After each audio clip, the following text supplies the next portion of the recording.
pues hoy vamos a meternos de lleno en un tema que está, bueno, generando mucha conversación. La transformación de la educación básica aquí en México. Tenemos un montón de documentos oficiales, la Ley General de Educación, el nuevo Plan de Estudio 2022, los programas sintéticos, hasta las guías para los profes.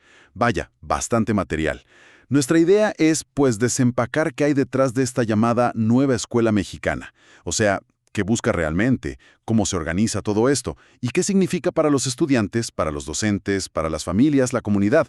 Vamos a explorar los principios, la estructura, las prácticas, a ver qué encontramos. Exacto. Fíjate que sí es un cambio, pues, profundo.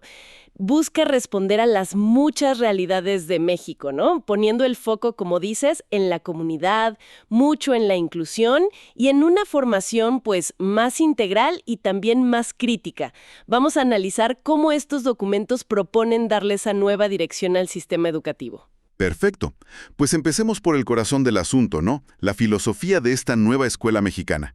Los mismos documentos critican modelos anteriores, ¿verdad? Dicen que eran como fragmentados, muy eficientistas, a veces como desconectados de la realidad social. Así es, critican fuerte esa visión que argumentan incluso llegó a reproducir desigualdades. Mencionan ideas como el mestizaje que borraba diferencias o el patriarcado. Y frente a eso, la NEM se presenta o busca presentarse con una vocación muy humanista. El punto de partida, lo repiten mucho, es la dignidad humana, el respeto a los derechos humanos y la búsqueda de la igualdad sustantiva. Esto, bueno, lo marca el artículo 3 de la Constitución y lo retoma la Ley General de Educación, la LGE. O sea que ya no es nada más aprender mate o historia, sino formar capacidades para una vida digna. Pero, ¿qué significa eso en concreto? ¿Qué dicen los textos? Pues mira, significa abarcar muchas dimensiones. La salud, por ejemplo, física y mental.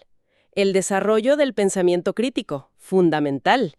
El manejo de las emociones. El aprecio por las artes, la cultura.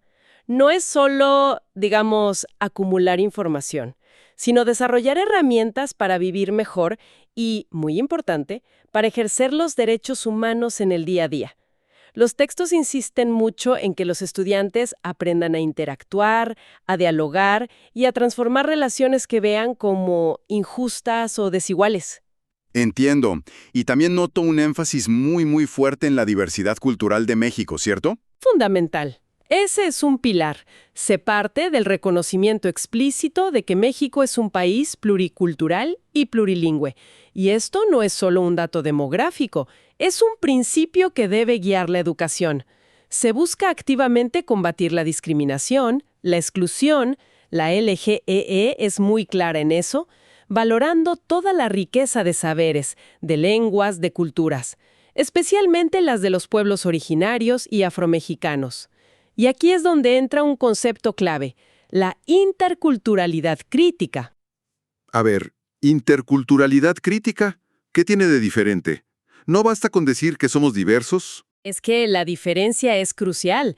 No se trata nada más de celebrar la diversidad como si fuera un festival folclórico. No, sino de cuestionar activamente las relaciones de poder que históricamente han sido desiguales entre culturas.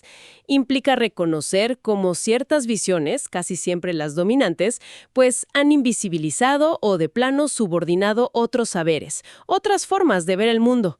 Lo que se busca es un diálogo más horizontal, reconociendo que las comunidades indígenas y afromexicanas tienen conocimientos muy valiosos. Entendido. Sí, queda más claro.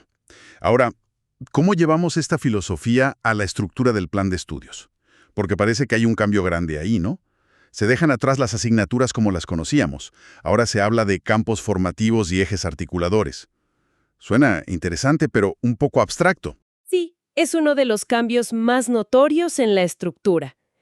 La idea central de los campos formativos es precisamente superar esa fragmentación del conocimiento que a veces generaban las materias aisladas. Buscan integrar saberes de distintas disciplinas alrededor de grandes áreas. Son 4 campos. ¿Nos podrías dar una idea de cómo funcionan?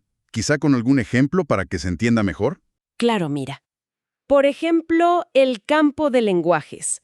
Aquí no solo está el español, sino también las lenguas indígenas como lenguas maternas, el inglés como lengua extranjera, la lengua de señas mexicana y hasta los lenguajes artísticos. El objetivo no es solo aprender gramática o vocabulario por separado, sino desarrollar la capacidad de expresarse, de comunicarse, de interpretar, de crear significados usando todos estos lenguajes en distintas situaciones. Ah, ok, como más integral. Exacto. Y otro ejemplo, saberes y pensamiento científico. Este integra principalmente matemáticas y ciencias naturales. La idea es que los chicos y chicas comprendan fenómenos, razonen científicamente y usen ese conocimiento para tomar decisiones, pues, informadas sobre su salud, sobre el ambiente, etc. Vale. Y los otros dos serían ética, naturaleza y sociedades, que suena a que ahí entra historia, geografía, civismo. Ajá, todo eso.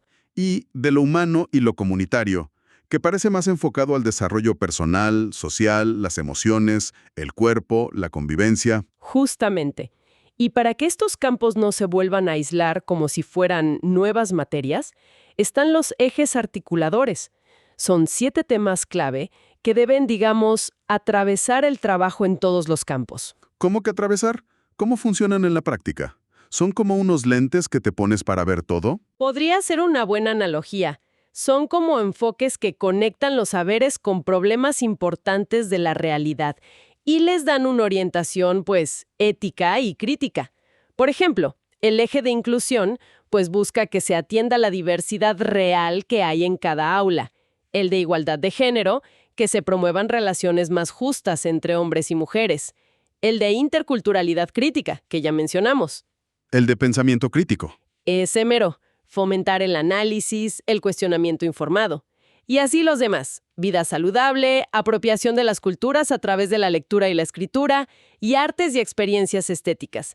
La idea es que las maestras y maestros los usen, los integren, cuando sea pertinente según los proyectos o los temas que estén viendo, y claro, según el contexto de sus alumnos. Otro punto que resalta muchísimo en todos los textos es la conexión entre la escuela y la comunidad. El plan de estudio dice literal que la comunidad es el núcleo integrador. ¿Por qué le dan tanto peso a eso? Pues la premisa es que la escuela no puede ni debe estar aislada, como una burbuja.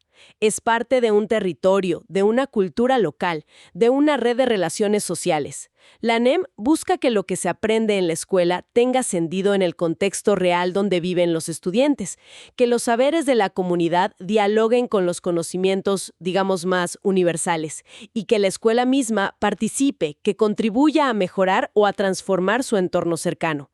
Se piensa en la comunidad en varias escalas, la local, la regional, hasta la nacional. Y mencionabas antes que la Ley General de Educación también empuja la participación de las familias. Sí, la LGE refuerza el papel de madres, padres y tutores. Habla, por ejemplo, de los consejos de participación escolar, aunque deja a criterio de cada escuela si los instala o no, pero la idea es buscar una corresponsabilidad en la educación, entendiendo que la transformación social se construye entre todos, no solo dentro de la escuela. Todo esto suena a que, le pone una carga importante a las maestras y maestros, ¿no?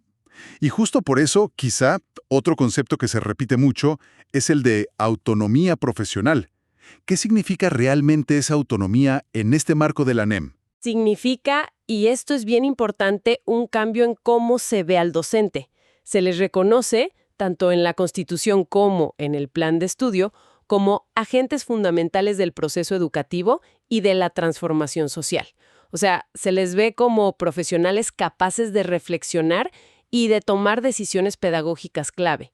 La autonomía está en su facultad para adaptar y contextualizar los programas nacionales, que son los programas sintéticos, a las necesidades y características específicas de sus estudiantes y de su comunidad. Y esa adaptación, esa contextualización, se plasma en algo llamado programa analítico.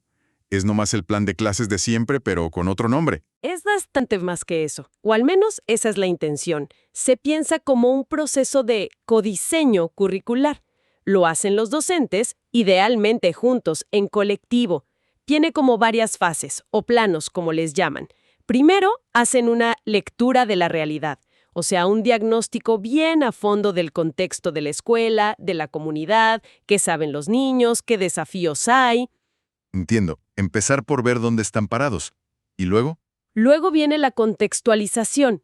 Ahí es donde toman los contenidos nacionales, los del programa sintético, y los adaptan, los resignifican para que hagan sentido en esa realidad que ya diagnosticaron. Deciden qué abordar, con qué profundidad, con qué ejemplos, con qué enfoques. Y mencionaste codiseño. ¿Hay un paso más? Sí, el tercer plano es el codiseño como tal. Si el grupo de maestros considera que, además de adaptar lo nacional, necesitan incorporar algún contenido local muy específico, algo que no viene en el programa nacional, pero que es súper relevante para su comunidad. No sé, quizá algo sobre una tradición muy local, o un problema ambiental de ahí, o una variante lingüística particular, pues tienen la facultad de incorporarlo, claro, justificando por qué es importante. Vaya, eso le da bastante flexibilidad al currículum. Mucha. Por eso dicen que el programa analítico no es un documento que haces una vez y ya, sino algo que se construye, se ajusta, se revisa, por ejemplo, en los consejos técnicos escolares, los CT. Suena interesante esa apuesta por la flexibilidad y por confiar en el criterio de los docentes. Pero, ¿cómo se equilibra esa autonomía local con la necesidad de que haya, pues, una cierta coherencia nacional en la educación? Digo, para que no cada quien haga lo que quiera. Ese es el gran reto, sin duda. Es un equilibrio delicado. Los programas sintéticos nacionales ponen el piso común, digamos, marcan los contenidos fundamentales que se deben abordar en todo el país. La autonomía está en el cómo se abordan, cómo se conectan con lo local y si se necesita añadir algo más, que es el codiseño. El desafío está en que esa autonomía se ejerza de manera responsable, bien fundamentada, asegurando que todos los estudiantes, vivan donde vivan, tengan acceso a esos aprendizajes esenciales. Ahora, para llevar todo esto al salón de clases, ¿sugieran formas específicas de enseñar? ¿Metodologías? Sí hay una orientación muy clara hacia metodologías activas, que pongan al estudiante en el centro y que conecten el aprendizaje con problemas reales. Los documentos y sobre todo los materiales de apoyo para docentes, estos que llaman libros sin recetas, mencionan varias opciones. Hablan del aprendizaje basado en proyectos comunitarios que busca justo eso, tener un impacto en el entorno. Mencionan el aprendizaje basado en la indagación, con el enfoque STEAM, ya sabes, ciencia, tecnología, ingeniería, artes y matemáticas, para explorar problemas de forma interdisciplinaria. También el aprendizaje basado en problemas, el ABP, y el aprendizaje en servicio, el AS, que combina aprender con hacer algo útil por la comunidad, y tiene fases muy claras. ¿Y el objetivo común de todas estas metodologías cuál sería? ¿Hacer las clases más entretenidas o van más allá? Va más allá, claro. Buscan que el aprendizaje sea significativo, que esté situado, que sea relevante para los chicos, que no sea solo memorizar datos, sino usar la información para entender el mundo, para resolver problemas reales, para crear cosas nuevas. La idea es que los estudiantes investiguen, colaboren, propongan, que sean los protagonistas de su propio aprendizaje.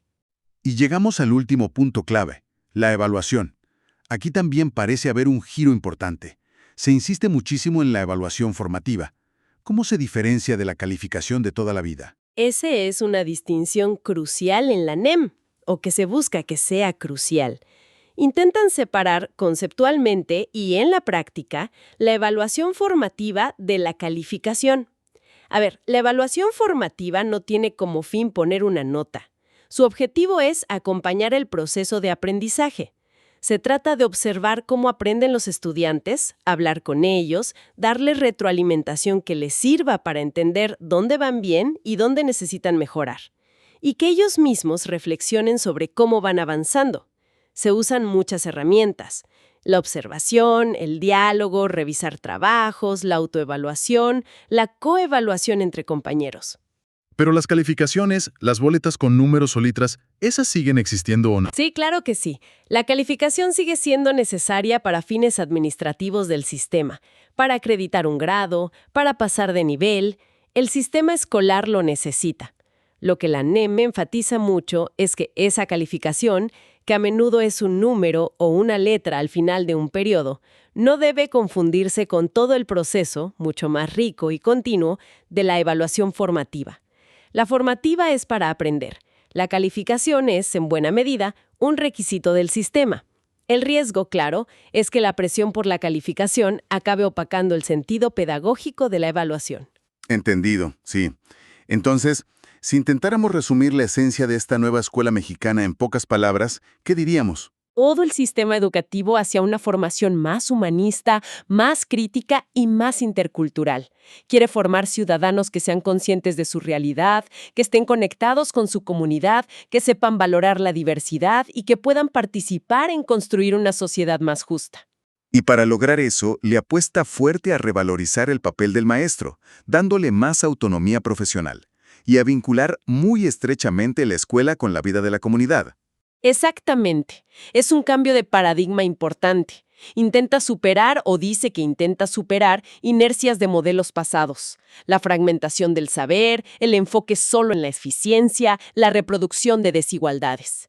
Quiere responder mejor a los desafíos del México de hoy, reconociendo lo complejo que es enseñar y aprender en contextos tan diversos como los nuestros. Queda flotando, sin embargo, y es inevitable pensarlo, la magnitud del reto, ¿no? Una cosa es diseñar este modelo tan complejo en los documentos oficiales y otra muy, muy distinta es llevarlo a la práctica en cada una de las miles de escuelas del país, con sus contextos, sus recursos, sus realidades tan diferentes. Sin duda alguna. Esa es la gran pregunta, ¿no? ¿Cómo asegurar que esta visión, que suena muy bien en el papel, realmente se haga realidad en las aulas? ¿Cómo lograr que la autonomía docente se ejerza de verdad, pero con el apoyo y la formación que se necesitan? Y crucialmente, ¿cómo garantizamos que principios tan importantes como la inclusión, la equidad, la interculturalidad crítica no se queden solo en discurso, que de verdad beneficien a todas las niñas, niños y adolescentes, sobre todo a los que están en situaciones más vulnerables? Esa es definitivamente la cuestión central. Algo sobre lo que habrá que seguir reflexionando y sobre todo observando muy de cerca cómo se desarrolla todo esto. El éxito de esta transformación pues dependerá de muchísimos factores. El compromiso de todos, el apoyo real a los docentes y la capacidad del sistema para ser flexible y adaptarse sin perder de vista sus principios fundamentales.